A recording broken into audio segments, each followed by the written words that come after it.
Hello, everyone. We are live, and there is absolutely nobody here yet because this is a brand new channel, and we haven't sent a link out. So I'm going to send that link in the chats here, but we will not have an audience until until then.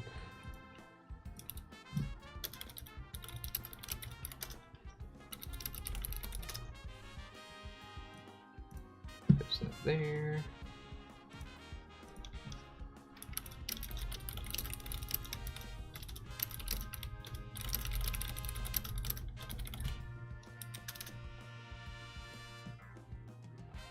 Alright, posted in both chats.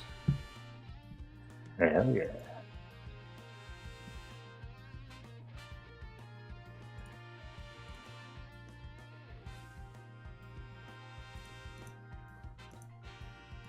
Season 6 week mid-season.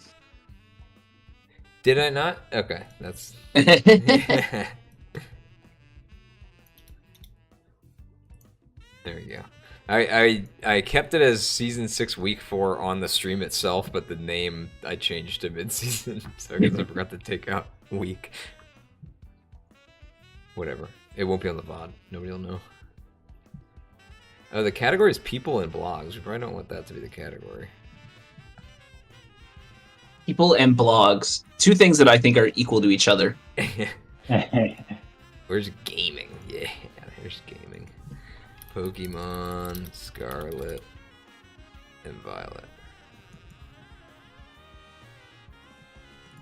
Do I still have the thumbnail saved from the last one? The generic thumbnail.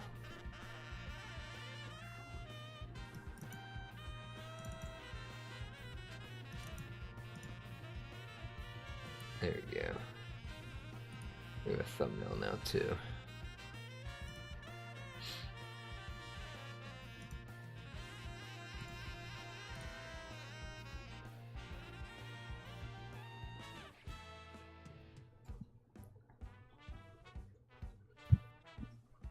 Alright, so do we want to start with the replays or the doc?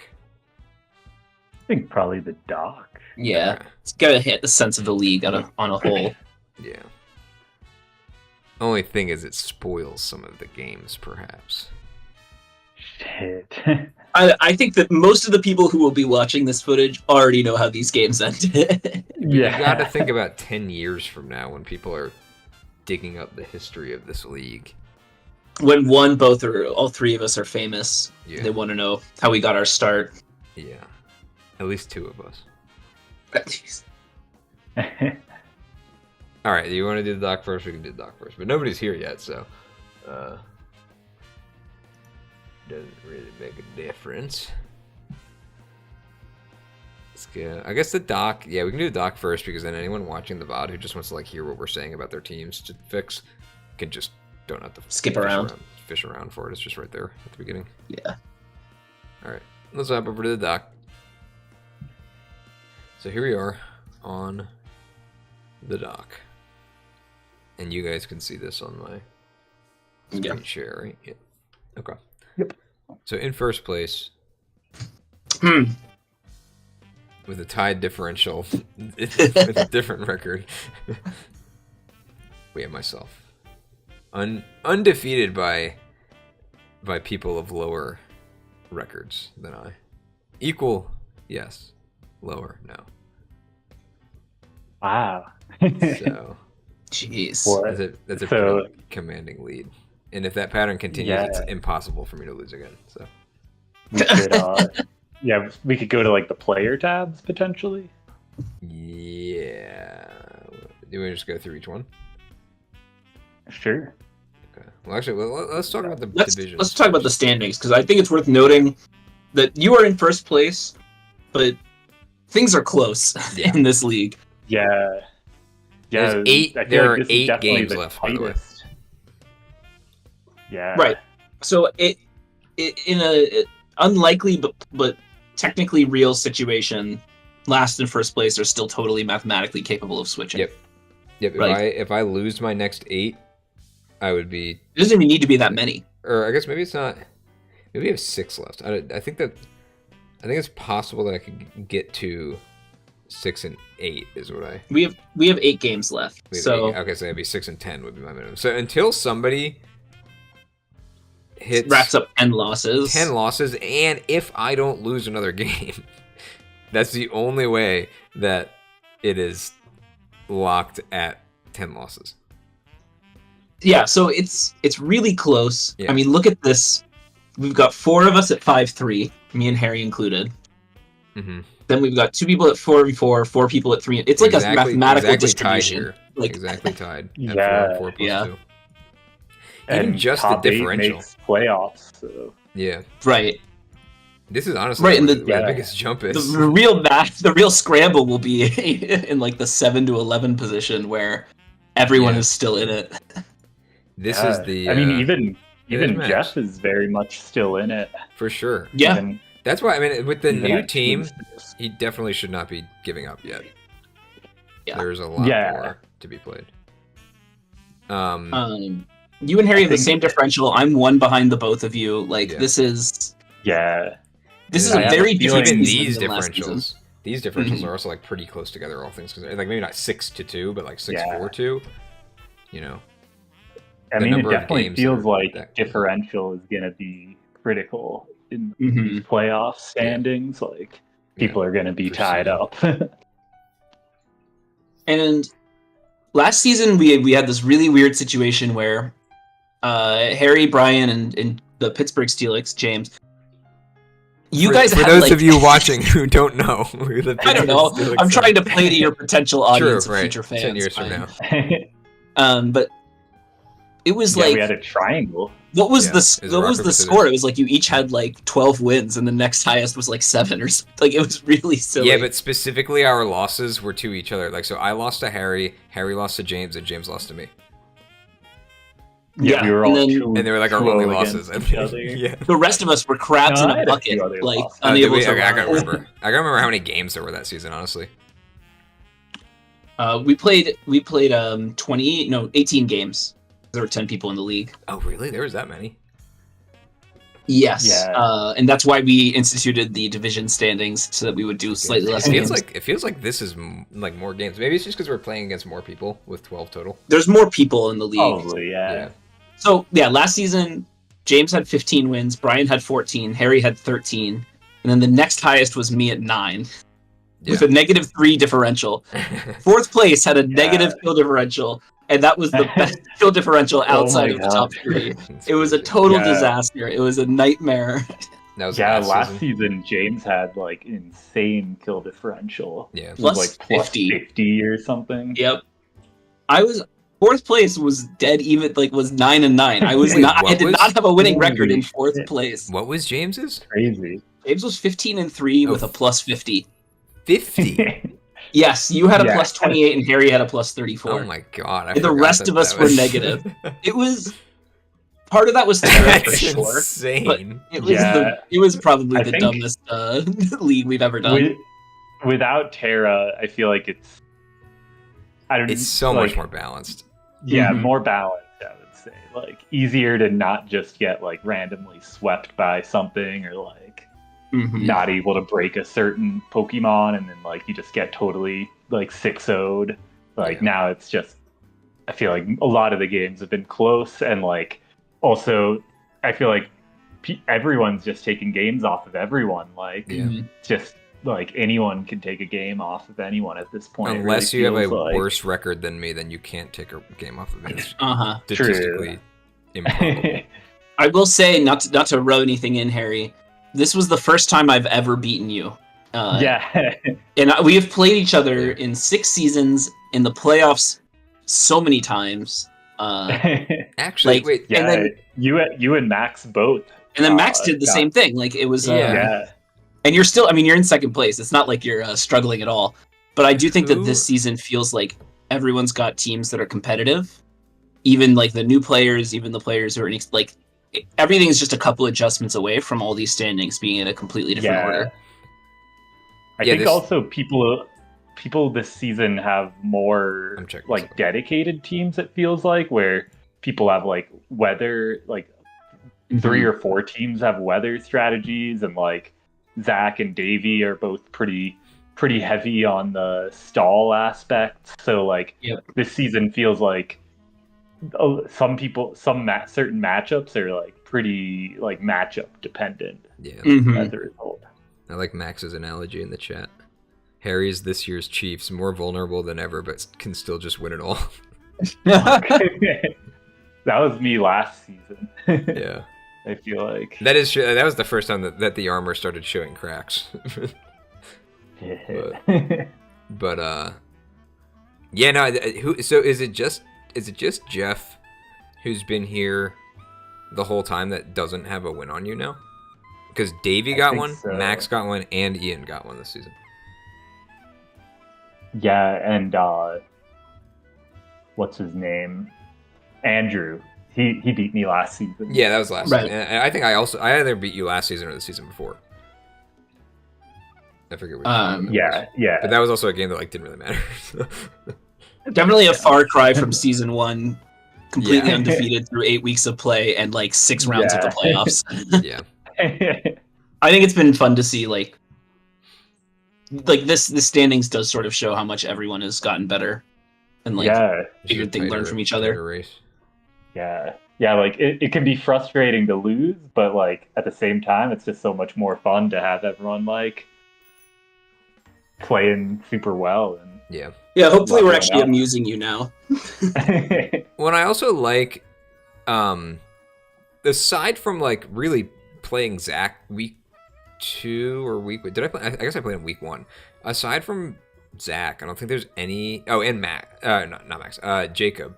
Aside from those two, I don't think there were any matches that I've really gone into like intentionally handicapping myself with some kind of like weird set because I'm trying to because I'm like, oh, this person's new, so they're not gonna know what to do about this, right? I feel like every game I'm prepping more like I prep outside of NLB, which is like actually trying to put together the best team that I can do. Because I just like I think it's just a more like you kind of have to respect these teams more than nobody here, again, except for the people who are like actually brand new this season, who even them are like getting better. So I don't mean to say that they're bad, but but aside from that, season, I lost to one of them last week. Yeah, but it's like there's no teams right now that you can really just like completely do like a joke team against or like a super jank team and expect to win. I mean, not to say that kind of team can't win, but I don't think there's anybody that you can like comfortably do that against this season.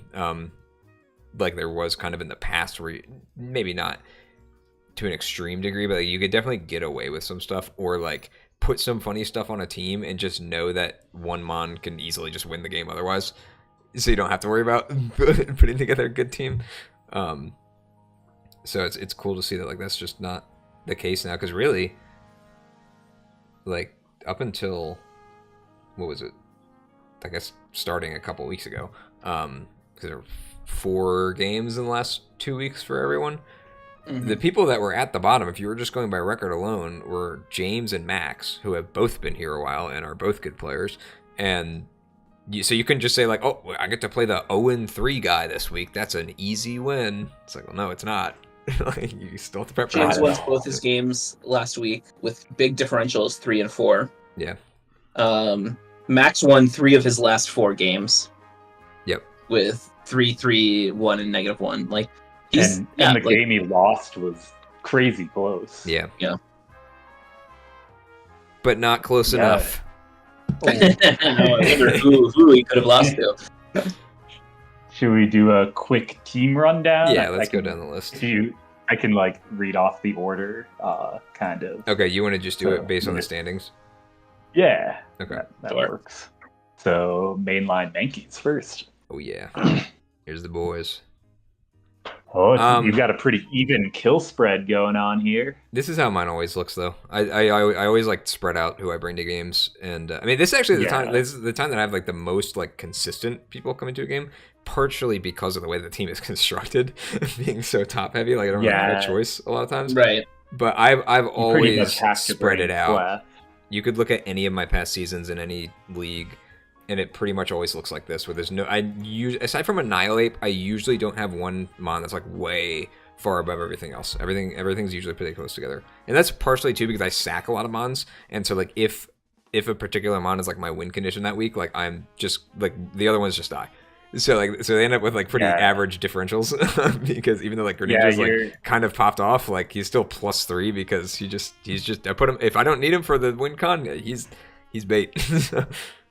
Yeah, your strategy tends to lend itself to not as impressive KD, but that doesn't matter that much, honestly. Right. Yeah, and I'm not a 6 deaths. So Clef finally survived a game. Yeah, it was at the top of the death list for a while. I noticed when I was like, look at the stats before this week. And I was like, I guess because alphabetically C is just early enough in there that it was always at the top. I was like, yeah, that doesn't look like a team that's like fighting for first place right now to have one of my best mons just like dying every match, because usually in past seasons, especially with Clef is that game winner mon that just kind of comes in and closes it out. Like, you know, once you get to a certain point where you can't kill the Clef just wins. And so many other seasons, even though it's a defensive mon, it ends up with these like crazy differentials that are like just like +5 or 6, even though it doesn't have that many kills, because it just doesn't die, and that's how it wins. But you know, having Treads and Talon to also kind of like be that like backbone that comes in more consistently. Clef has ended up being a sack in more of these games than it might normally be. Like where I desperately need to keep Clef alive to win the game. Hasn't really been true when Bolt closes out so many games super well, or Battle Bond Greninja closes out games so well, or even Rilla evil one. Yeah, so that's kind of like where they've been at. Like, so I have some more deaths on these defensive ones. Like Talon's differential doesn't look great. Its first couple of games weren't great, but I think the last couple of games that it went to were pretty good. Just kind of doing its job, even though it might not have been super flashy. Like it does what it's there to do. Ambipom's only come 2 games so far. It's been kind of hard to fit on the teams. I still like having it. It's still a great option into some matchups. And it's kind of one of those mons where it's like for rematches, it might be like, okay, now I've seen what this person does. I've seen how they kind of prep for me. Now I can fit the Ambipom in. Whereas, it might be a little bit more of a liability in games where I haven't done that scouting yet, or if I'm like not really sure how someone's going to play and I don't want to risk it and just kind of have it end up being useless to this. So. I think we should keep these a little bit shorter. Yeah. I don't know if we should go into like every detail about every mon. Yeah, Ivysaur's come to 2 games. Otherwise, it's going to take forever. Ivysaur's bad. Hasn't been working out great. All right, who's next on the list? I guess it's you. Yeah. I take it back though. I like Ivysaur. It just hasn't done well. Yeah, my team for once doesn't have a like high kill leader. All right, let's wrap this up. Come on. I've been having to spread out the kills more. Zarude been popping MVP in the making, though, Zarude for sure. Last season's MVP. Yeah, only 5 games, but 9 kills. Pretty good. That is. Cinderace has been a huge disappointment. You're so bitter about this poor guy. Not without reason, to be clear. Yeah, he's like lost me 2 games by misses. Like the one versus you, like definitely could have gone either way, but the one against Davey definitely. That was absolutely brutal. Straight up lost me that game. Yeah. That's just how he is. Yeah. Gudra, I feel like has been quite good. He's just kind of, especially now that I'm getting more used to him. Yeah. And Keldeo has kind of been. I don't know, you were really excited about using Keldeo at the start of the season. Yeah, I was. Keldeo Cinderace duo, right? Wasn't that it? Doesn't have. yeah, the 2 mons the 2 that you just hated. Yeah, and they're the 2 that I dislike the most. Yeah. I will say, I think your Sylveon's been really scary. Only 5 KOs, 2 feints, but like it's the sort of mon where you think like, who's my fairy resist that can take 2 hyper voices? Yeah. There's not that many of them unless you have a fully defensive steel type. Yeah, and it does do both things. Like you have to respect it defensively, and also be ready for Specs Hyper Voice. Yeah, it can just always bring Specs or Scarf and do some good work. Yeah, I was considering a trade, like trading in Keldeo, but I don't know. I'll probably just stick it out and try and adapt and learn. Feel like it'll be a good learning experience. Yeah. You got some new I have noticed, to use. It is interesting how like especially when you're running like a different team with the same Pokemon, like you can kind of sometimes it's like way easier to bring a certain Mon on like a certain squad than on another squad. Like Volbeat seems a little tough. My low tiers in general just seem a little bit tough to fit on this squad. Right. Like Yeah, it's been that way. I feel you. It's definitely been that way with some of these top heavy teams just in general. Or like when you do fit them on, it's like they don't. Like you're still usually better off just bringing the higher tier in some cases. Yeah. So I might change out my low tiers on the trade deadline. Didn't you already do it? You just added these two. I did, but I might trade them out again. No. Indecisive. Yeah. Cool.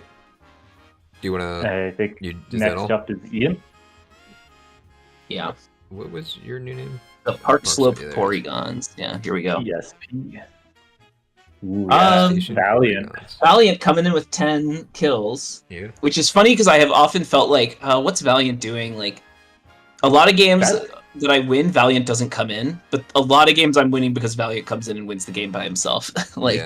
Yeah, whenever I had it in Nat decks, it felt like a little bit weird to build with at times. Like, yeah. I feel like you've been using it well, but like, it's just kind of an awkward Mon without like the booster energy threat.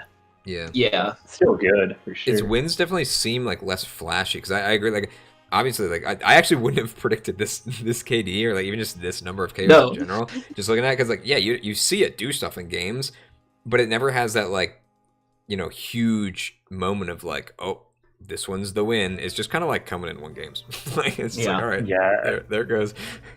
I feel like I've been a little frustrated with Latias. It's been a little hard to build around. Mm-hmm. Excadrill has a lot of sort of easy counters, which makes him also a little tricky sometimes to use. But he's still a spinner with rocks, so his utility isn't really reflected in KOs and feints. Yeah.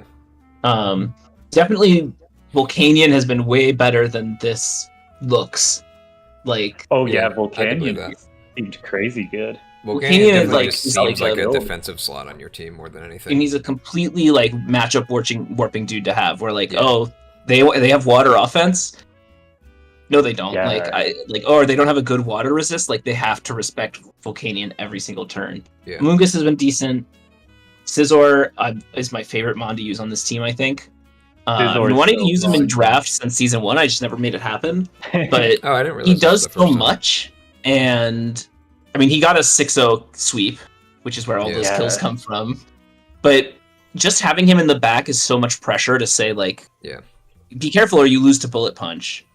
Or, like, having him be able to slow U-turns. Yeah.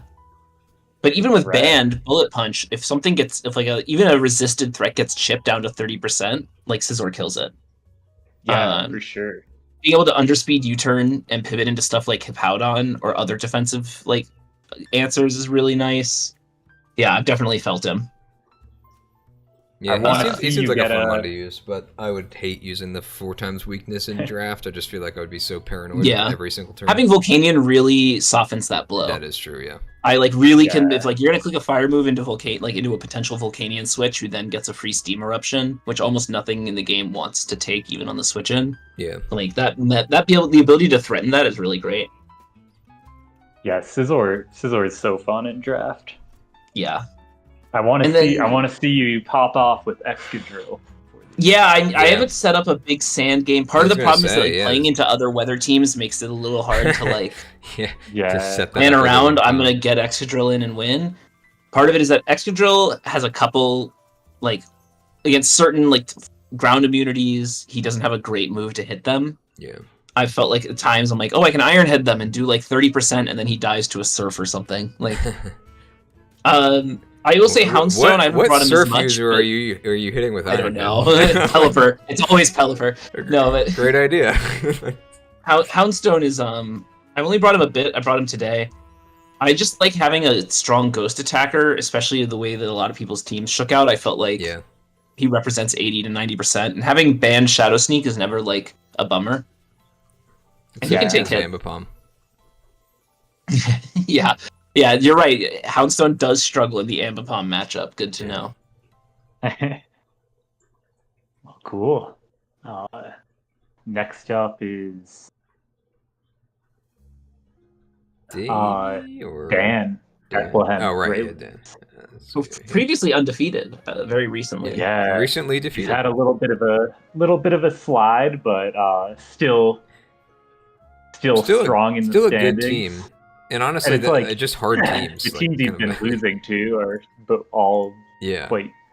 I mean, doing this quite honestly well, just this whole like gauntlet of the last few weeks. Like, no offense to Jacob's very first game of draft ever, and then into somebody who started draft last season.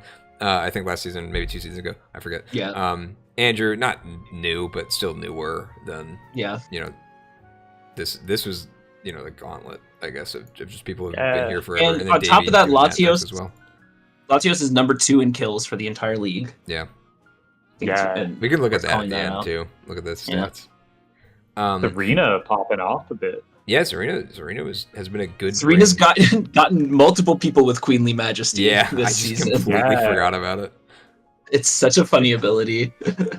Yeah, it's a good mon. It's pretty bulky too. Yeah. I think Dan, I feel like, has been doing really well with mixing up the type of team he brings. Like, he brings a good mix of rain and like non-rain teams. I do kind of want to see him pop off a little bit more with our Chaludon, like the like electro shot set, like the set that makes him like a menace in rain like, specifically. Ladder, yeah. Well, in, like, OU. Yeah, like just running like high speed and like I don't know, like a resist berry or assault vest or something. I know he's run ripping off. He's run power herb in rain before too, which is like fine, like because then you get it if you're outside of rain or if somebody cancels rain, but also it's like you're kind of wasting the point of the rain if you're just bringing a failsafe anyway. Like, you're still costing yourself an item slot by doing that. I think that was whenever he was running like a choiced Pelipper though, so it kind of makes sense. Like, you don't get without the 8 turns of rain. It'd be a little tougher to or against another weather team that's not expecting it. Yeah. And I will say that I think Wheezing Galar has been brought to every game so far. It's his only mon he's brought to every single game. Oh wow, that dude's a freaking menace. It's a big matchup winner. Been putting in work, especially like as a levitate mon too, to like protect the arch. I mean, Latios too. Honestly, just bringing these 3 mons just like gets rid of one of his weaknesses. Yeah, Wheezing, it's like you kind of have to respect the levitate, but it like doesn't even need to bring it. Right. All the time. It pairs. It's a good pair, like as FSD cores go, because like you want to Earthquake Archaludon. Yeah. But you every time you think about Earthquaking Archaludon, you're risking Latios and you're risking Wheezing. Well, and same with a fighting type move. Like, both of these mons counter both. Quad resist and single resist. I kind of want to see him abuse that more, like the fear that those switch-ins put, and let sort of give Archaludon maybe a little more room to get some big kills. Yeah. We were also talking about Archaludon in general in one of the games too, and I think it's important to understand. Like, I know Harry, we've talked about this. After the developments with this mon in OU, especially on rain teams, this mon is hella underpriced. This mon should have been at least 20 points more, if not more than that. 140 for this mon is insane. I think 160 would be the max I would go. I think 160 is the minimum. Like, this mon wins games to the degree that these mons do. Like, I think there's not even a question about it. I think it's at least Clefable tier of being able to win a game on its own. And something that I think Dan should start abusing more is the fact that you can't make a mistake against this mon, and if you do, it could just win. And we were talking about some sets where he's like setting up sacks for it, and it's like, why are you planning to kill this mon yourself? Why are you planning to use a move that kills it? make them kill it. Like it's just such a hard mon to kill. That is, Yeah. you know, like I think it was Steel Beam. We were looking at Steel Beam, and it's like why would you run a move that cuts your HP in half on an iron defense set that you're making yourself impossible to break, and then you're just breaking yourself. Like even if you're getting that kill, keep this mon. Like don't throw it away. And I think if he's like, obviously he's done well with this team. I just think that he can abuse that Archaludon a little more in leaning into like, you know, opponents' fears of like losing the game because they messed up into Archaludon instead of giving them easy outs. I think he's mostly just got to utilize the Electro Shot more. Like even if they have a ground type, like you can just rip off Electro Shot. Yeah, because you still get the boost in the rain, get the boost, and then just like rip off a Draco Meteor after they swap in. Like you're at +1 and just dealing a fuck ton of damage. Yeah, but yeah. We'll see. I mean, I'm sure he's gonna win more games. But you know, this is not that crazy for a weather team or for like a gimmick team of really any kind, where it's like, you know, you have like the crazy streak at the beginning, and then people start to figure it out a little bit, and then you adapt to what people figured out, and then you have just a solid team. So you're not going to get the crazy easy wins from people just having no clue what to do against your team anymore. But you're also not going to have the losses of people just like hard figuring it out. You know, now you have an opportunity to start mixing it up too. And I don't think Dan needs to make changes to his. I mean, maybe you switch around some lower tiers, but that's not really what I'm thinking. No, I think the team itself is fine. Great, yeah. I think it's proven to be pretty good at covering itself. Yeah. I mean, maybe Azumarill or Scuda swapping out because they kind of fill similar roles. Right. But the Scuda speed threat's always good. So I used Scuda in our speed draft and with Pelipper, and that thing is like what a nightmare. For that. It's just weak to some priority. Yeah. But yeah, Scuda and Azumarill kind of just you have to prep for them a bit. But you don't really prep differently for them, I wouldn't say. In a lot of I think a lot of times you're either bringing the banded Azumarill Aqua Jet or you're bringing the banded Scuda Liquidation, right? Like it's just kind of. So I honestly, if I were to cut one of these, I would maybe swap out the Azumarill for something because you have a solid fairy type here. Maybe not a solid fairy offense, so maybe that's why you keep the Azumarill. I know Dan was saying that the Scuda hasn't really been doing everything he wanted it to, but I think that he would find more opportunities for the Scuda if it wasn't competing with the Azumarill as much. And I think you can lean more into the benefits of Scuda alone. But I don't know. Azumarill also has more flexibility. So yeah. Let's keep moving. Who's next? Yeah, we should keep up the pace. Huntington Davey. Yeah, Davey. Davey's got a good stall team going on. Yeah. Hard to do in draft. He has the differentials to prove it. This is a very 0-0-0. 8 games, by the way. 8 games. 5 games, 0. 8 games, -1. Yeah, don't be fooled. It's the best on this team. That's actually Davey insane. smoked me hardcore last week. Davey 6-0'd me. It was brutal. Yeah. This team's really good. Tinkaton by itself, I did not think about, and it just completely owned me. Yeah. Yeah, Tinkaton can hacks you for sure. With Thunder Wave and knockoff. Yeah, you want to go into detail about how Tinkaton can hacks you? that bright powder Tinkaton set. Annihilate has felt like a little bit awkward on the team, it seems like. Yeah. But he also, the games that he's won, Annihilate hasn't really come out. It just kind of sat in the back, and then he won regardless of it. I sort of agree. It's not, it's a great mon, and I don't think it's awful to just have around. But for the stall team, you know who's still sitting on the tier list undrafted? Mr. King Gambit. That's true. I feel like a dude like King Gambit coming in after it's under a tier actually. Yeah. Coming in after a long game like that. Yeah. It's true that part of Annihilate's role on this team, I think, is to make your opponent think, I need to win this insane battle of attrition with a low Momola, Terapagos, Ting Lu. Yeah. Without ever giving up my way to beat Annihilate, which presumably has bulk up or Right. Yeah. AV and can range 50 to death, right? The downside is definitely that... Go ahead, Ari.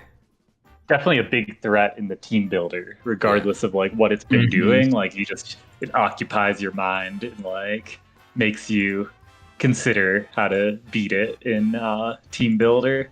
So it has a lot of value in that. It can also bring stealth rocks. Yeah.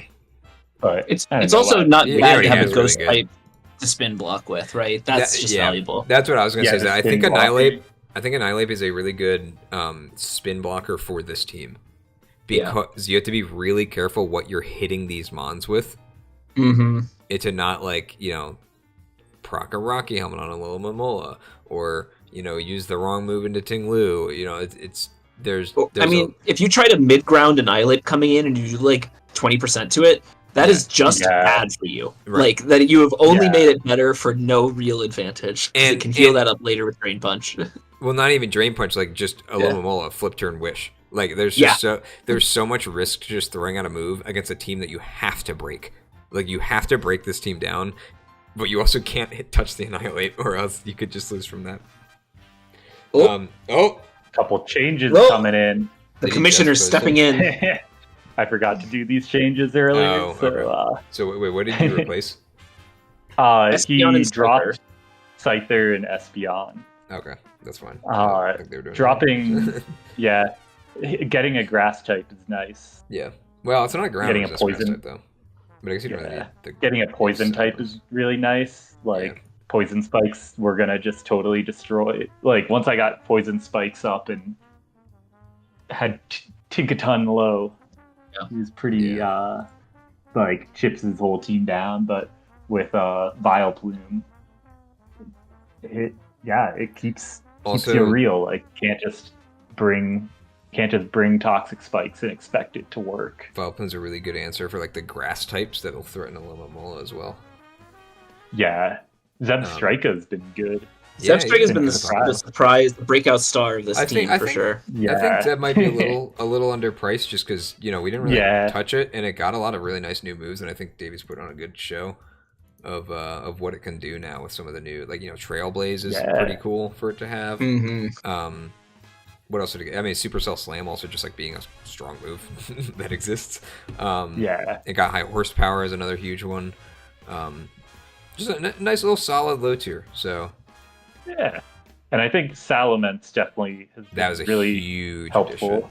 Yeah, that's like exactly what he needed for this team. I think that is like a perfect trade to make for him. Yeah, even if it's not been like popping off hard, like it's still, takes up a lot of It's the defensive utility that makes their mind. Yeah.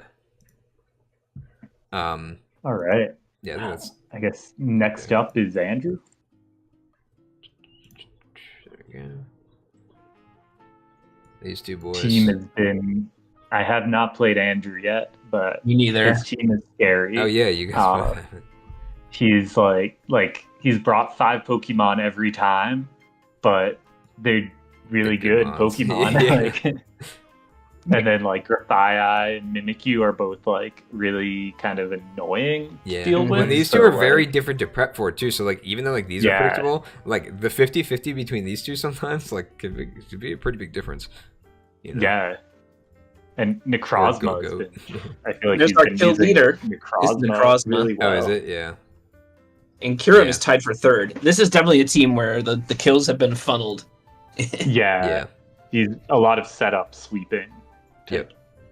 I mean, you expect that with the A9 especially. For sure. But we were talking just before the stream about how this combination just works really well because Kyurem already, you have to be ready for specs or physical setup. Like there's so many things you have to prep for with loaded this dice bond that you can only set so many things to get ready. Like this is not even talking about Great Tusk, by the way. Like so many things to do to make sure that you can answer this mon without sacking a mon for it. Ninetales very counterable in draft, but also like how many move slots do you have to counter this while also being ready for this? There's just so many things. And then Rotom, also all Rotoms just so tricky sometimes to play around, especially for those physical attackers that can't really, like always come in on it. And These two mons being more telegraphed in draft doesn't really matter when you just can't spare frivolous move slots for them because of these mons. And then that even like people I've noticed, this is not just in this league, but in any league, people just don't prep for the Necrozma. Like you just kind of see like it doesn't stand out on a type chart. It doesn't like you never know what it's gonna do. Its stats are good, but not like anything crazy. It's from Gen 7, so you may have never played against it before. Right? Yeah, it's like people kind of say like, oh, I mean, what's the worst it could do? It could set up, who's my defensive mon that counters setup, right? Or who's my dark type that comes in our. But then it's like you've handled everything else. Okay, Necrozma has joined the battle. Yeah. And now it wins because you didn't have something for it. Got objectively a crazy ability. Yeah. Which means that super effective attacks do 3/4 damage. So you think like, oh, I'll be able to kill it with this. You can't. Like you again, that's why like type charts it doesn't stand out, but even if it does, and you're thinking like, oh, I can just U-turn and knock off all over this team. It's like, well, not really, because I might proc a weakness policy. Yeah. That's the craziest thing. Like you see it with weakness policy a lot, just because like it'll just take a U-turn and take like 10%. It's like, all right, there's weakness policy. Yeah, it's interesting how Great Tusk doesn't have many kills this season, but I think it's just the way it fits more on the team. For the utility on this team. Yeah. Yep. It's maybe a little overpriced of a purchase for the team, like just with that in mind that it's not really utilizing the full flexibility. But I think it works out. It's just it might be one of those things where it's like if you had some more points to spread out down here, like maybe you get a little more use out of these, and you don't have to always bring the snow setup, and you have something else. I don't know. There's options. Definitely a great mon though. It's nice to on this team. It's nice to know that you can always be bringing rapid spin pretty easily. Yeah, and you're not like risking like an opportunity cost or anything for it. Or rocks too. Could always be a rocker. Yeah. All right. Who's next? Detroit Duckbirds. The Ducks. The Ducks. The Mighty Ducks. So he's been popping off lately. Yeah, I think he's really figured something out. This team is obnoxious. Yeah. The like Golden Go Dragonite combo is really good. Golden Go Ribbon B is really good. Yeah. I was thinking about that today. Like you want to remove webs, but like you're up against the team with the single best hazard block, like removal blocker in the game. Like, yeah. And then Crawdon is just always looming, like ready to he's coming get a kill. He's getting the kill now. He's starting to a slow start, but definitely a dude you have to keep in mind. I think he's been underutilizing Thunderous. Yeah, I agree. Like him and I have talked about it, but I think part of that Thunderous is hard to utilize. I think part of that's my opinion. Yeah. So yeah, I mean, like if you were to make a trade, I wonder if you were to drop Thunderous, like what would he grab? I wonder. I don't know. The electric. I don't think you drop Thunderous, but I think you're willing to drop the zone over the Thunderous. But he's been using the zone more, and I think he likes. Yeah, he's been liking the zone. So. In which case, Thunderous is a lot of points that you can maybe get more value with. You don't want to lose that ground immunity, but there's probably still plenty of levitators or flying type. That is the worry, is that you lose, like even if he's not bringing the Thunderous and the Magna Zone is working out, if you drop the ground immunity, then maybe this zone doesn't work out as well. Maybe people bring a little more leaning into the ground. Yeah. I talked about this a little bit in the post game chat.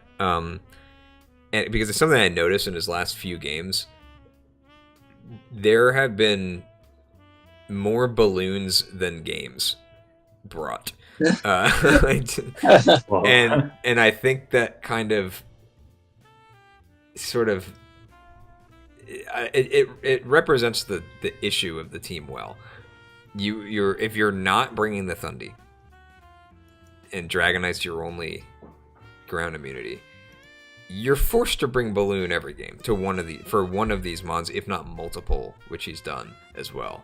Your defensive wall here, weak to ground. Your potential defensive wall here, weak to ground. Your not defensive wall, but bulky Pokemon that wants to come in, weak to ground.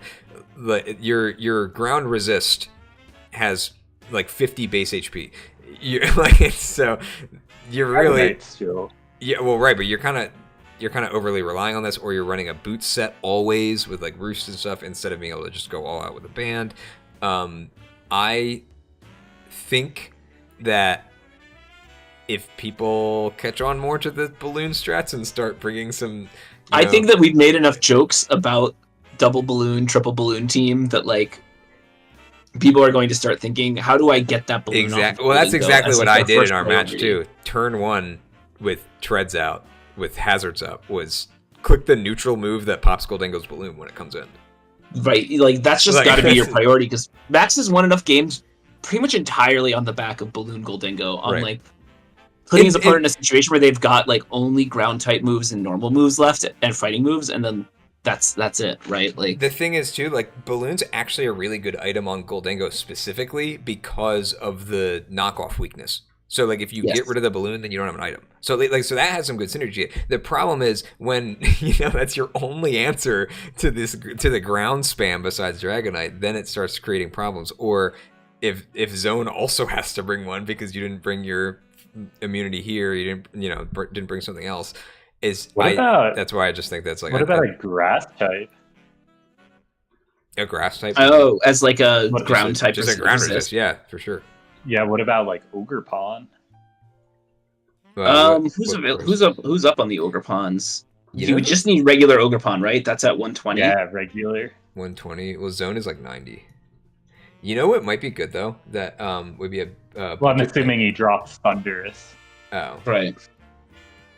Whereas... Yeah, that's just down 2 tiers, which would give him 20 more points to do something like maybe move Hitmonlee up a few tiers or whatever. Well, yeah. I was gonna say a good mon for this team could be Arboliva.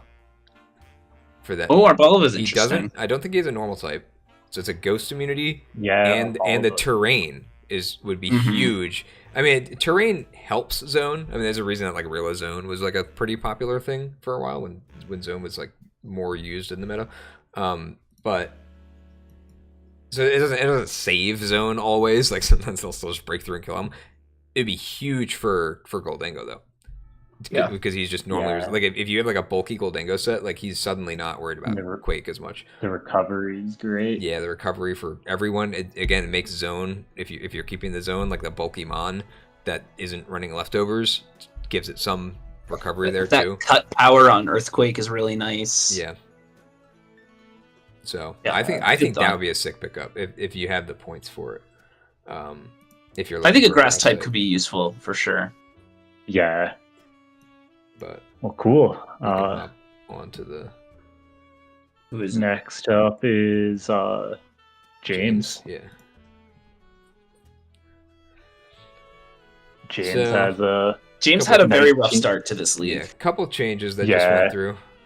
Mm-hmm. He had a good week though, so yeah. That's what matters. It's the Jirachi and the Dragalge are the new ones, and I like both of those. I like both of those changes. Yeah. I think. And this is like from experience from prepping for this team, like prior to the changes, having the Deoxys and the Grimmsnarl on the same team was just not doing him any favors at all. Yeah, like feeling obligated to bring both. We saw a lot of like offensive Grimmsnarls, which is fine as a mix-up set, but if you like have your 2 defensive mons and you don't want to get baited into just getting taunted constantly, like you kind of get. Like you end up scuffing the Grimmsnarl, and I think this like the Grimmsnarl's record right now, like the Grimmsnarl's general performance, is more reflective of the fact that I had to play with the Deoxys D and not Grimmsnarl itself. So I am definitely a fan of this shift to like this kind of a mon that can like be defensive or offensive or just absurdly annoying with T-Wave and like the Paraflinch. But it opens up a lot more options, and I like the Dragalge better than the what even was the poison type thing? Oh, that Revavroom with the quad weakness to ground with no Tera. Ground, just that's like so sad. Such a cool mon with like such a nonsense typing. Yeah.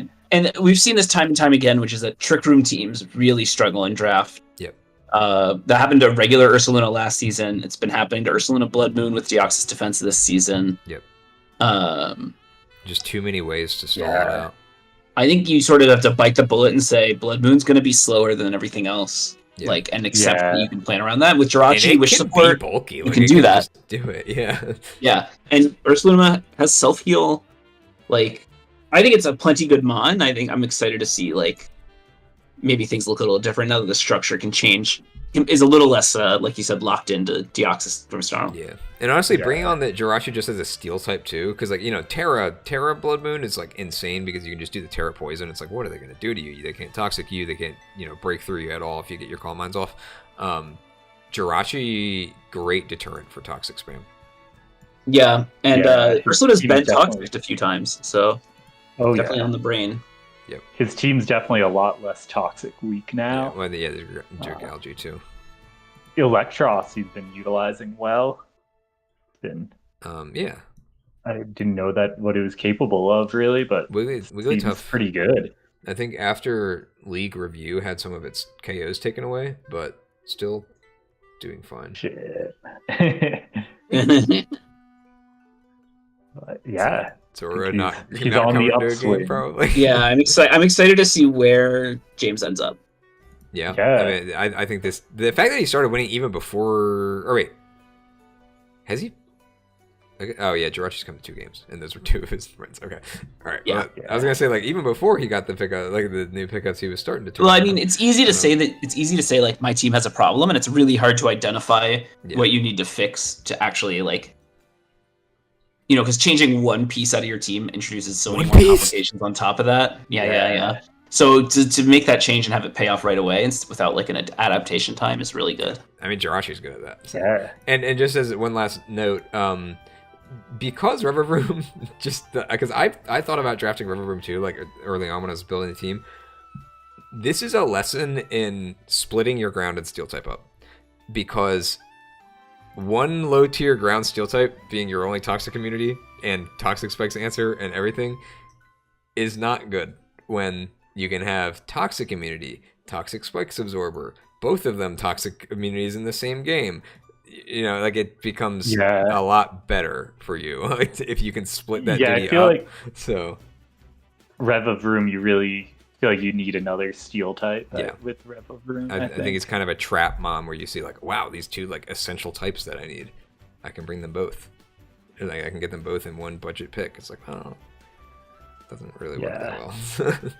Even when Tera's legal, because then it's like, all right, cool, you tear it away your 4 times weakness, and now you're not the types that you needed it for. So all right, who's next? All right, well, Nate. Yeah. We got a replay coming up for Nate. Nate's got an interesting team. He's got probably the most diversity in his game, like number of games for his Mons. When also even just the roster set. I think I was going through the rosters earlier. Is he the only person who has? Yeah, he's the only person who has 11 Mons. Everyone and he's using all 11 of them. Yeah. Yeah. He really is. He's brought Minior to as many games as Meowscarada. Yeah. And he has 30 points left. Oh, yeah. Wait, he hasn't used any of his trades, or is this not up to date? No. He actually just hasn't. Oh, my God. So he's got to do something. He knows the deadline is this week, right? Yeah, like, he's got 30 points to use. I think there are some changes. It must be hard to part with any of these. Yeah. I think we talked about this last time. We don't need this Inteleon. We have Blastoise, and he's not. Yeah. The thing I noticed about this team playing it is that it kind of gets lit up by Trailblaze. Yeah. Grass types, like they just like Trailblaze against Gastrodon, and he tries to switch in like Iron Moth, or like Electrode. They just outspeed and kill it. And then they get outsped and then get killed. Like it's pretty scary for that. Yeah. So maybe like a bulkier answer to grass types could be helpful. Yeah, both of his grass type or grass resists, main grass resists are like don't have any recovery. Like Klefki or Steel type, no recovery, and Iron Moth. Obviously, Iron Moth isn't supposed to have recovery because it's an offensive mon primarily. But like when your defensive mon also doesn't have it, I definitely agree with what you're saying. Yeah. It's a little unfortunate that the Shell Smash Blastoise hasn't really been able to pop off. Yeah, I guess Shell like Smash people usually. I think a double Shell Smash team is a little rough. Yeah, double Shell. Yeah. The double Shell Smash is interesting though because it can break down their defenses. Yeah. But then smash like down their defenses. Smash that. I think he kind of needs to start mixing up the Blastoise a little bit more, like not just always bringing Shell Smash. Has he been spinning at all on Blastoise? Not really. Has he been spinning at all on anything? I don't think there's any other spinner on this team, is there? No. Oh, Cryogonal. Yeah, Cryo. Oh, it has spin. Spin. But this is such an interesting team. It's an interesting team to prep for as well. Yeah, like, when you look at this, it's like... you're like, what do I do? Who's coming? Yeah, like, and he's got different sets for everything too. Like, it's tough to know what he's gonna bring.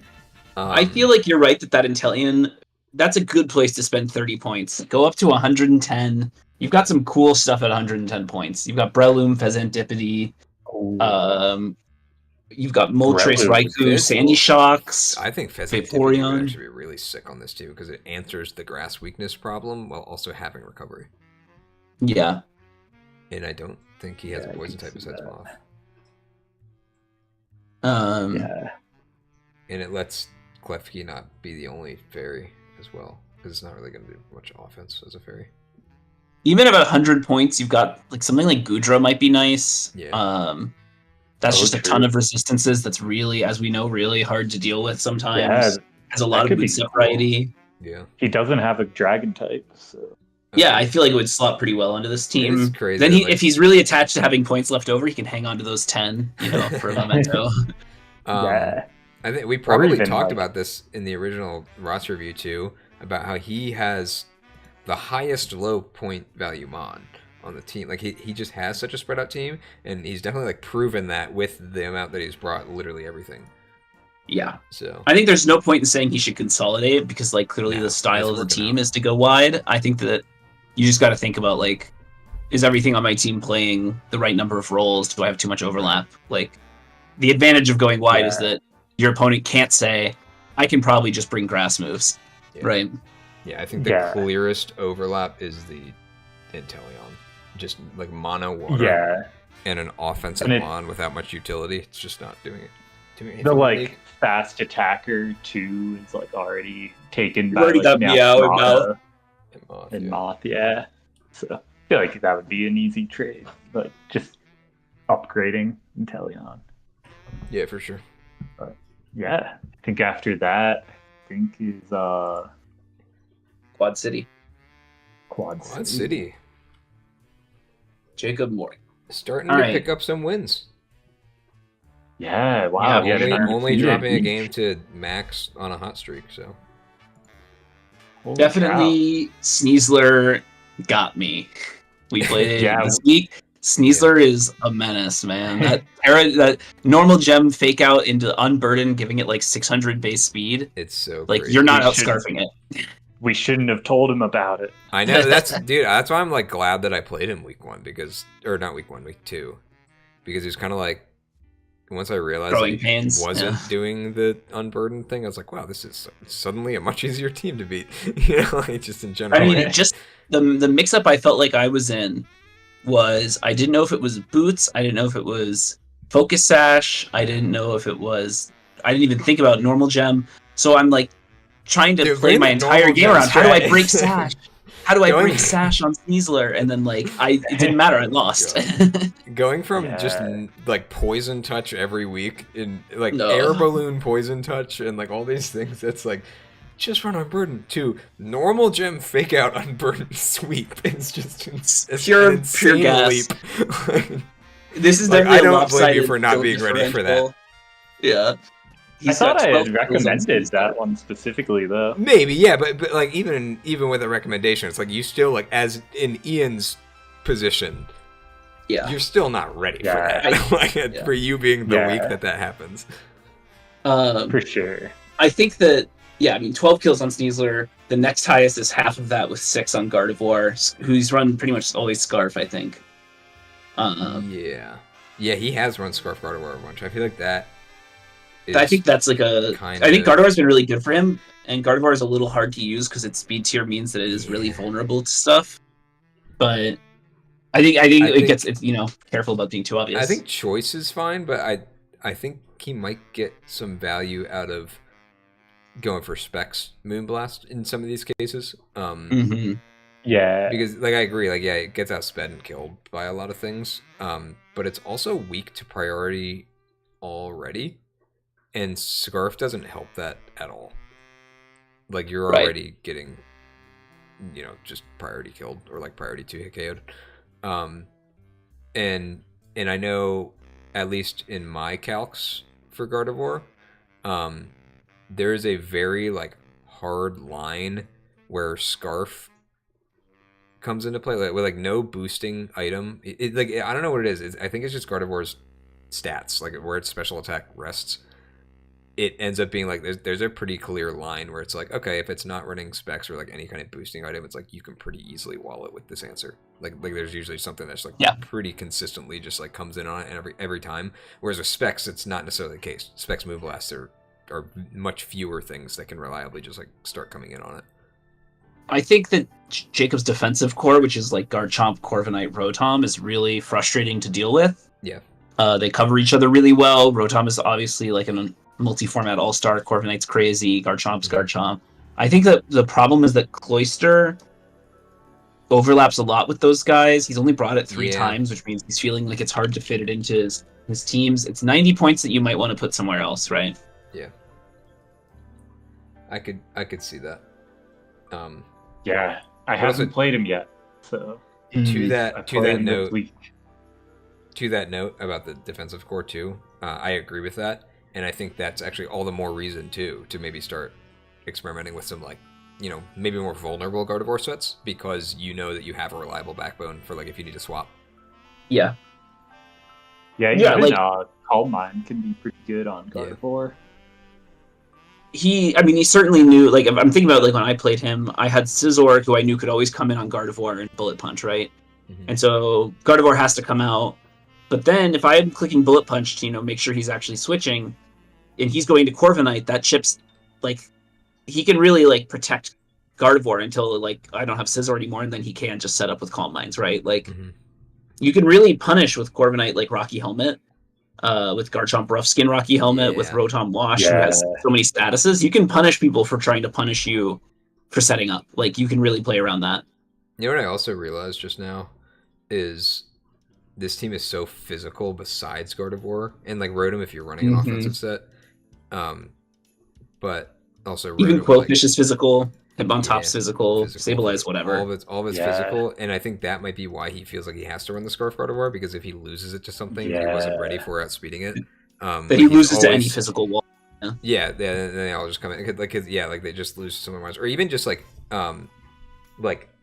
any mons that answer Quake well, or specifically the combination. I guess like flying types in general that answer the combination of fighting type and ground type. If you're relying too much on these guys for your offense, which I don't think he is. I don't think his Garchomp has. He's mostly played like spikes, mostly been defensive, rock. Yeah. But I think part of that is because of this overlap, where it's like you're not going to run your setup Garchomp when you have your setup Cloyster as your physical setup. Yeah. You know who's at 90 points as your no setup physical. 90 points, you could go for like Salazzle, who's fast, hits pretty hard. Having a fire type would be nice into steel types. Because you're like, if you're like, other Wincon is Gardevoir, who's walled by steel types. Salazzle's pretty sweet because corrosion lets it toxic steel types, which is crazy. Like Flamethrower, Fire Blast is nice. Yeah. It's a little linear, but I'm just thinking about like if you want a fast special attacker at the exact same tier as Cloyster, Salazzle's not bad. Yeah. I'm trying to think. Yeah. If it weren't for Rotom already being on the team, I think Regielekki's also would have been like a nice one to go with that, just to answer those like flying types that to kind of replace losing your ice type with good rock coverage. Whimsicott maybe too as like you don't necessarily need pretty good. The utility of it as much on this particular team. Maybe it would be useful. He actually doesn't have a grass type. Yeah, grass type might be nice. Also, having something like Whimsicott that can do support. If you're playing around if you're like willing to buy into, I am playing around Sneasler, like having a mon like that is useful. Yeah, the only downside is that steel types still just wall you, especially. Right, that's why I feel like Salazzle, which really like smokes steel types, somewhat literally. Yeah. Somewhat, not entirely. It is interesting to see how like a Mon can just fill like a totally different role on a certain team than it would on another team, like Garchomp on this team. Mm-hmm. Yeah, Definitely. And I think doing, that's like, perfectly the fine for hazard Garchomp to do that. It's like a very consistent, Yeah. solid set for it. He's run like Scale Shot a couple of times. Scale Shot, just one Scale Shot into Earthquake is already pretty threatening without any attack boosts because it's Garchomp. Like, I think Garchomp looks like he hasn't done much on this team, but he's done a lot and he's stacked a lot of hazards. Yeah, the hazards and Dragon Tail. Yeah, for sure. All right, let's move on to whoever Zach. is Lansdale. The Landos. Another team that's starting to sort of put some matches together here. Mm-hmm. Yeah, you got a 6-0. It's always a good time. We played about sweep, in fact. We played about an hour ago, so this team is. I've been thinking a lot about this team. Yeah, I feel like he's been utilizing Ogerpon really well, and utilizing Gliscor pretty well.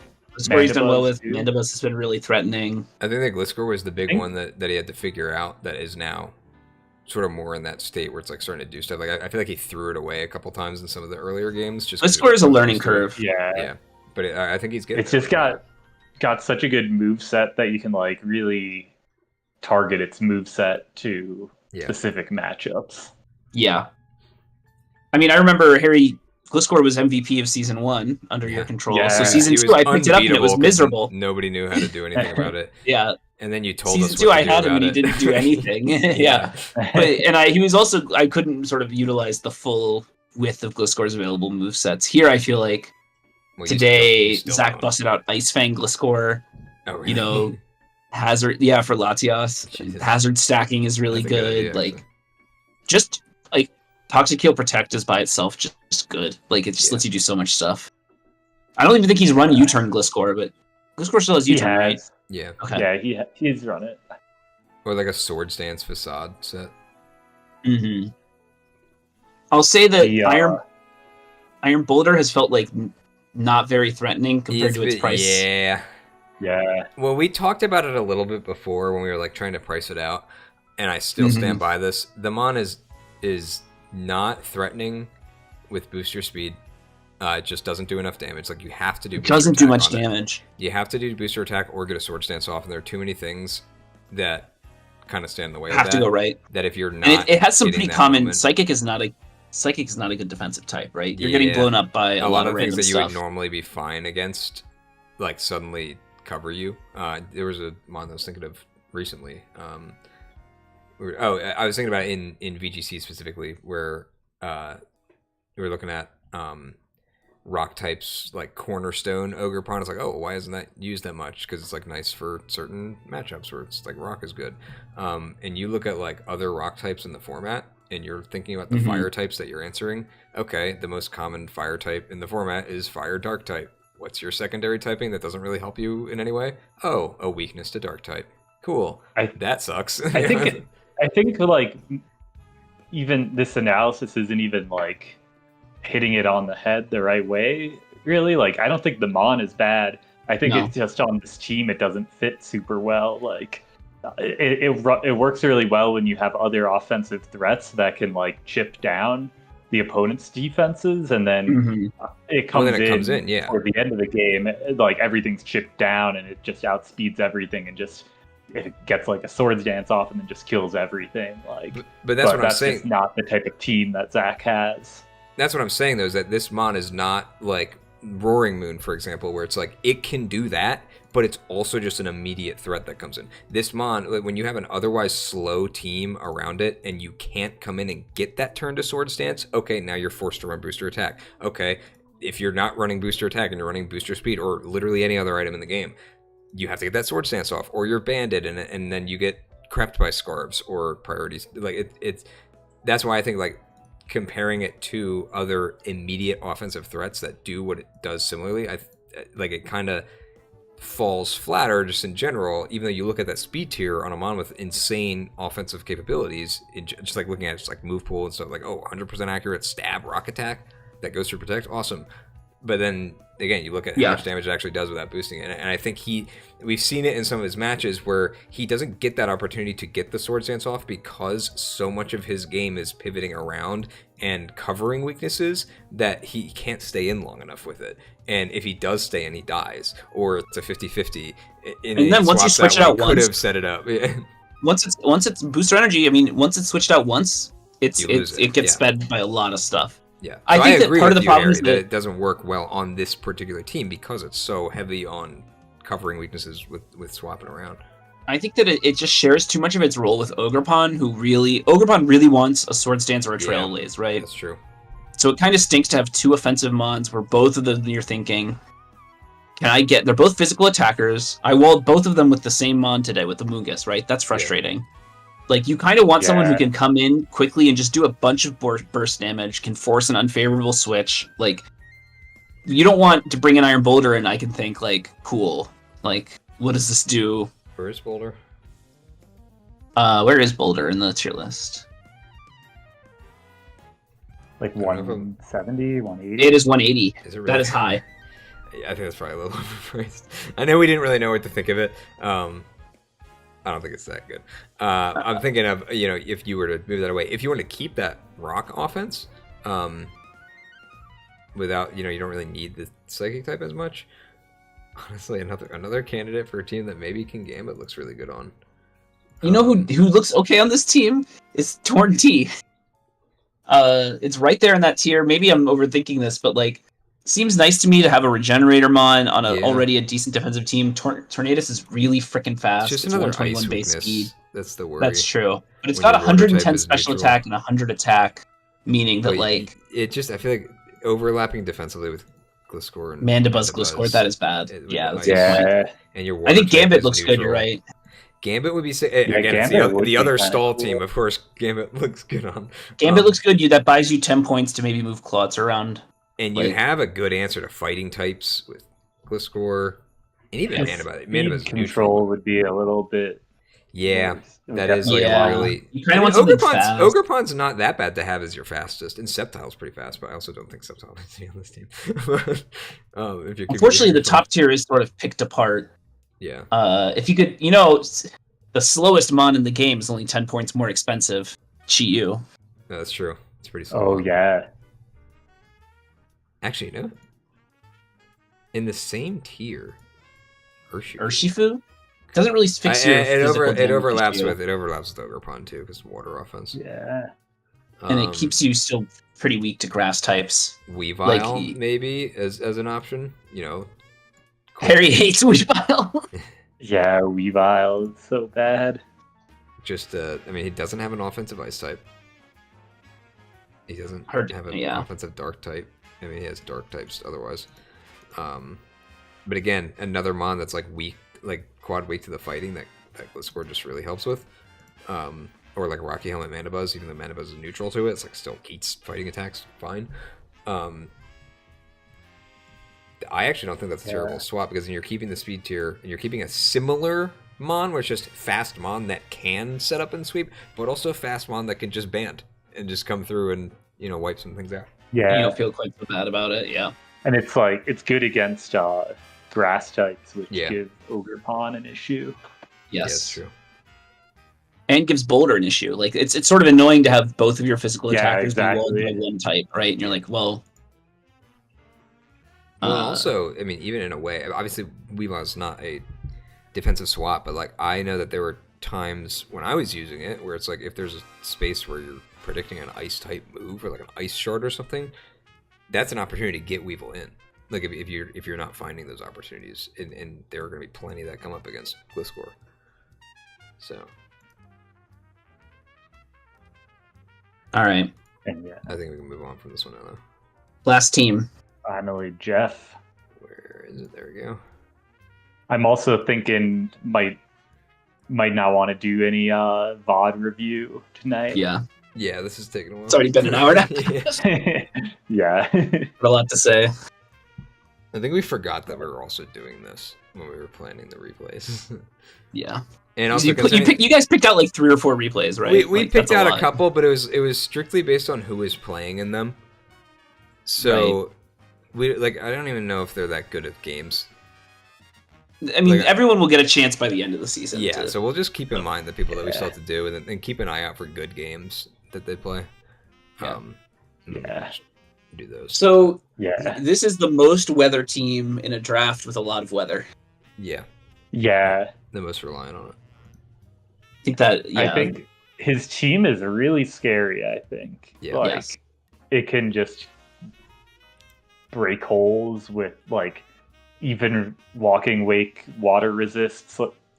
Walking wake can still just break through water resists, and then Roaring Moon can set up and kill.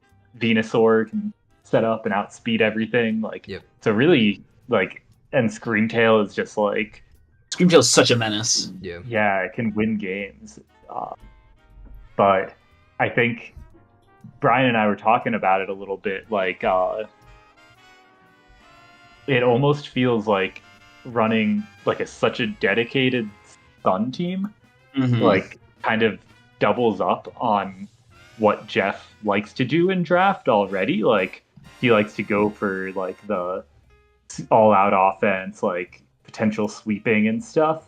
But when he's doing Sun every time and leading Torkoal every time, it just kind of compounds and makes it easier to predict what he's doing and prep specifically for niche scenarios. And usually it seems usually people are coming out with an advantage in the early game versus him as a result. I think weather, which is already dangerously over centralizing as a strategy in draft, is made worse by the fact that Jeff definitely has the most top heavy team. I feel like Jeff's got 7 Mons on his team, right? There's not a lot of mystique about, I don't know how much Bramblin is worth.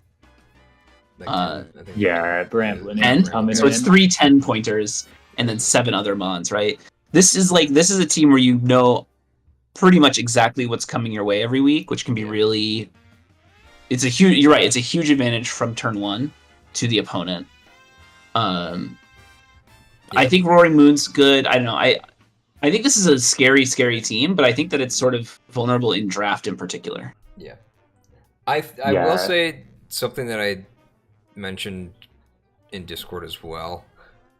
I think a different Mon might be suited better for him for what he's doing with Screamtail. I think Screamtail's really good on this team.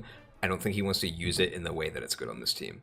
He's run a lot of sets that are just full status, or not taking advantage of the speed that Screamtail brings. Like the Proto Speed Screamtail is essentially a prankster Mon in some of these scenarios where you might want to encore, but he's been doing a lot of screens, which screens aren't bad. I mean, they're definitely good. It was scary against when I was playing him, when he got both screens up and has Venusaur setting up behind him. That's hugely scary.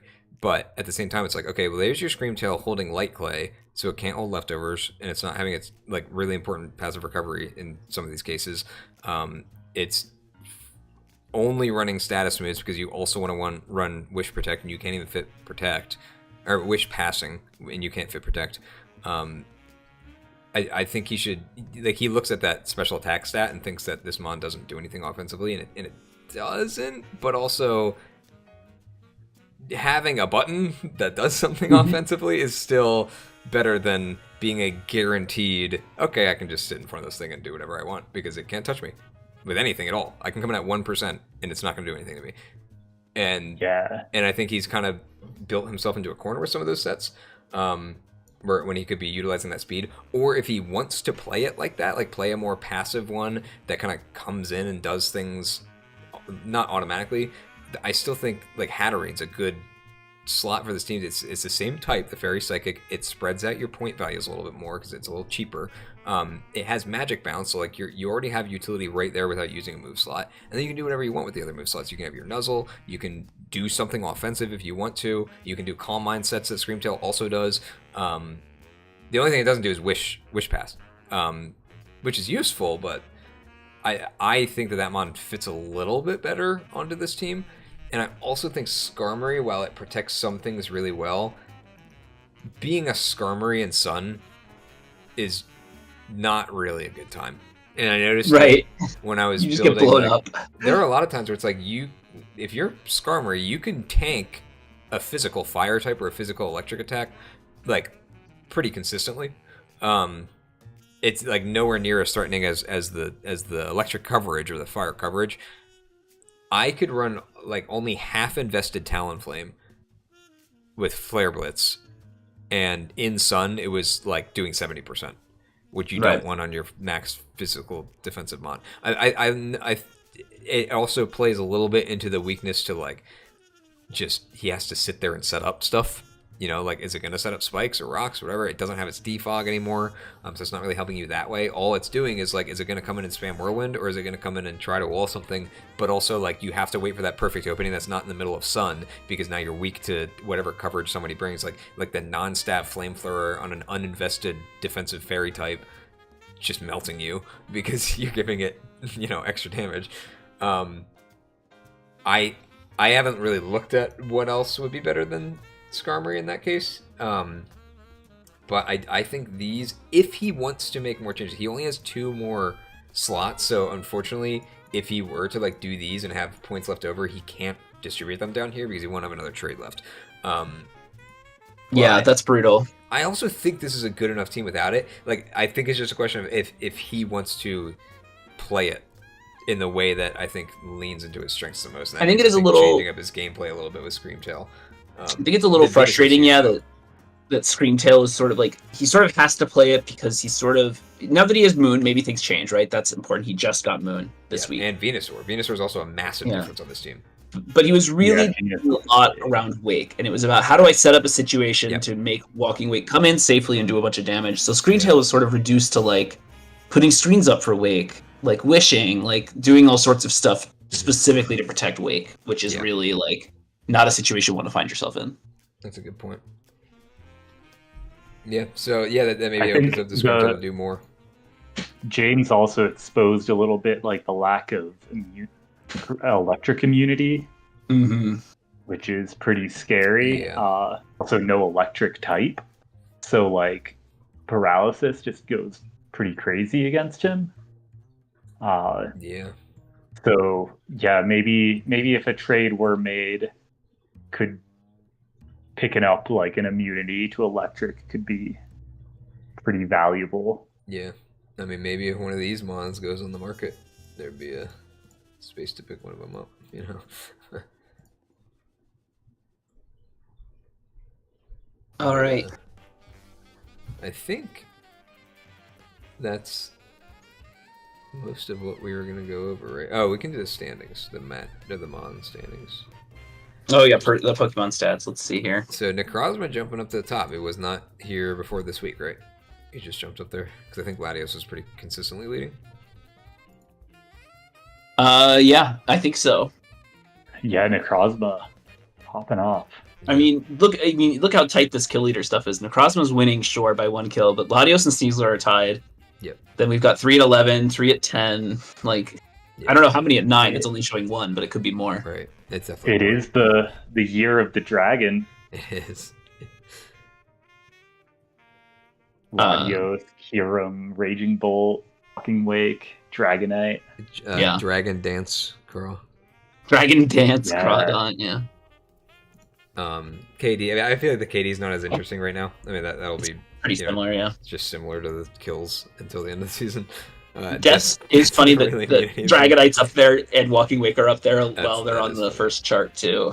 Yeah, that's actually interesting that Dragonite's on there because Max is still 4 and 4. Holy, yeah. Like, I mean, unfortunately, you sort of expect to see like the teams with more losses have more mons on here. So Dragonite being tied for the most is. I mean, no mon has 8 deaths. No mon has had every possible death situation. You're right. That's true. That is thing. It's kind of it's not like a Tornadus. Who was it? It was I had Thundurus last season was doing that. Rotom Frost, right? Yeah. We've narrowly avoided that, if only by offering up a different Rotom in its place. Yeah. Yeah, Rotoms. I don't know. they tend to die for some reason. They sort of accomplish what they need to do in a lot of games, and then you can sort of let them go. I think Wash might be the exception, because you often want to keep Wash for as long as possible. Yeah, their warranty expires. Their warranty, yeah, that's what we call planned obsolescence. Yeah. Yeah, they're good though. I am always a fan of having a Rotom. Yeah. Considering bringing one in.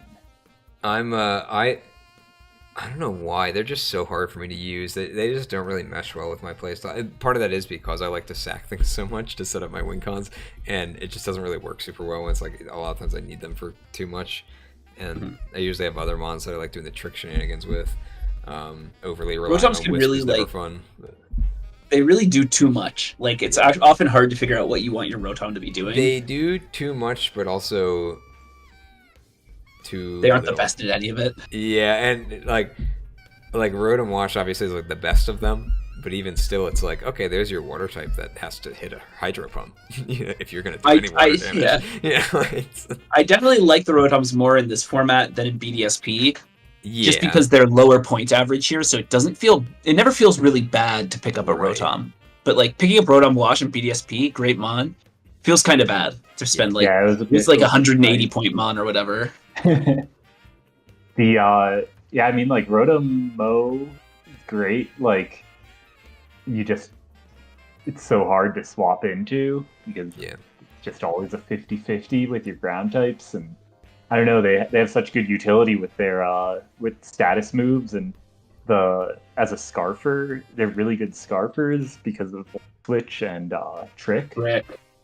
They just I don't know, they accomplish a lot of roles pretty easily, I feel like, but the ones that are weak to rocks definitely have more trouble. Because you can't run those trick sets as reliably. And also again, you still can run them, but not as good. Not as good, and also a lot of them end up being some of the mons that are kind of like it always sucks to miss a Will-O-Wisp. I feel like the Rotoms in particular, as mons without like the recovery to be able to like spare that miss sometimes can feel really bad to use if you like set up your perfect lead scenario and then miss the Wisp or something. Like when that's one of the best things that they do and one of the scariest things that your opponent has to prep for, but that you can't rely on always, can definitely be a bad feeling. Yeah, they're bulky enough. They're bulky enough though. They're bulky enough to miss a lot of the time with leftovers. So like even if they miss, at least they're getting a little recovery going. But I would still, compare it to something like Talonflame or Moltres or something where, they have Roost to get back up later if they can make it back into the match. Or at worst, it's like, Flame Body. If your Will-O-Wisp misses, you're still providing burn support if you need to in scenarios. Whereas with the Rotom, like Rotom Wash in particular, it's like you have your chance to hit that grass type on a swap with Wisp. And if you miss, you've now shown Wisp, and they're never swapping back in on you again. Or it's like, if you are, it's like it's a massive 50-50 because you both know what button can be pressed. So I think that just feels bad. Whereas you don't really run into that situation as much with mons that are like more designed like for Wisp, like fire types that would do it, because like you're finding yourselves in situations where like you usually have a better button to press against that mon. It's not like your one chance to not miss the Wisp. With the exception of Heat. Yeah, Rotom Heat has that. I don't know. I just don't really agree with that, honestly. I'm saying that's why I don't like using them. And that's why I personally have not been able, like I haven't gotten, like I understand that they're good. That's why I personally don't like using it, because I feel like I try to set up those conditions that like this is my like checkmate for you, right? And then you miss the Wisp and it's like, okay, my checkmate's gone. Whereas I feel like that doesn't happen when I'm using something like Talon or Moltres, where it's like, okay, I have other chances to do this pretty reliably. All right. Oh, well. We are halfway done with this season. Yes. Replay time. Yeah. All right, what we got for replays? I'm excited to see how things develop from here. I feel like it's definitely anyone's league. Yeah. I mean, it definitely is. Like, there's just so much that can happen. I mean, even if we're not talking about the craziest flip of first to last and last to first, like, everyone's got a shot at nobody's playoffs even for sure. close to being eliminated. Yeah, there's just so much game left to be. Let's look at Jeff just as an example to see like who he has matchups up left against. Like, these are all this whole chunk right here. He's playing Andrew two times in a row, week 6 and week 7. That's funny. Wait, where's or Nate? okay, Nate. Yeah. Milesburg, yeah. But like this block. I mean, honestly, the whole block, because it's the like, you know, there's so much left. But like specifically, I would say like this block here or this block here. These are all games that like a win will just flip positions basically in the standings. Yeah, those are all people slightly above him on the ladder, basically. These are like huge. Like anything can happen with these games, especially Yeah, like, like and honestly, we don't really want back-to-back ones. One is going to be a big one. Yeah, like we don't really want to have back-to-back games like this probably in the next season, but it's nice in the sense that like you're both are getting 2 times immediately to like fix what you had wrong, and then it really will like crazy like, mind games. Which team was better? Which team is better at adapting? Because like you're fighting the same. This is after the deadline. Like you're fighting the same team 2 weeks in a row, and you have it's basically a best of 2. so be interesting. That'll be the test to see. Like can you adapt if you lose the first one, or can you overpower them twice? And that could be a huge. Like if you win these back to back, you're easily jumping him in the standings. Like if Jeff wins that, right? Yeah. I mean, aside from the other games that are happening, that's -2 +2, like directly head to head. It's huge. So. Yeah. But. All right. Well, I gotta go. All right. See you around, boys. Thanks for stopping by the stream, everyone watching. Yeah. I don't know if we still have viewers, but VOD will be up once it generates. So.